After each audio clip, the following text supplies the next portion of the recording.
కార్యకర్తల జోలికొస్తే మూడింతలు return gift ఇస్తామన్నారు. తాను ఎవరిపైనా కక్ష సాధింపు చర్యలు చేపట్టలేదు, నారాయణ విద్యాసంస్థల జోలికి వెళ్లలేదన్నారు.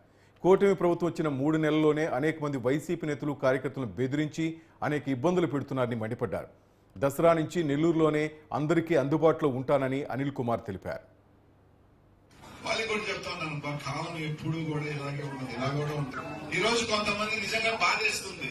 నేను గాని మంత్రిగా గాని ఇబ్బంది పెట్టుకొని తలుచుకుని ఉంటే ఈ రోజు నెల్లూరులో ఒక్క నారాయణ స్కూల్ ఉండేదా అని అడుగుతా ఉన్నా. ఒక్క నారాయణ స్కూలు, ఆ నారాయణ కాలేజ్ కింద కాల కూడా ఉంది, దాన్ని కూడా తాకల. కానీ ఈ రోజు నాకు సంబంధించిన పిల్లకాయలు పాపం బారులో ఉంటే బారులో నుంచి వచ్చేయాలని ఏమన్నా అంటే కేసులు పెడతా. ఏమవుతారబ్బా కేసులు? ఒకసారి గుర్తు పెట్టుకోండి, ఆ రోజు నేను చూపిలా, ఫోన్లైన్ వదిలేసిన. ఈ రోజు మీరు ఏదంటే చూపిస్తా ఉన్నారు. భగవంతుడు మళ్ళీ ఒక అవకాశం ఇవ్వకపోడు, దానికి 10 మీకు ఇవ్వకపోను అని మాత్రం తెలియజేస్తాను. అందరికీ కూడా ఎవరైతే ఇబ్బందులు పెట్టారు, ఇబ్బందులు పెట్టాలి.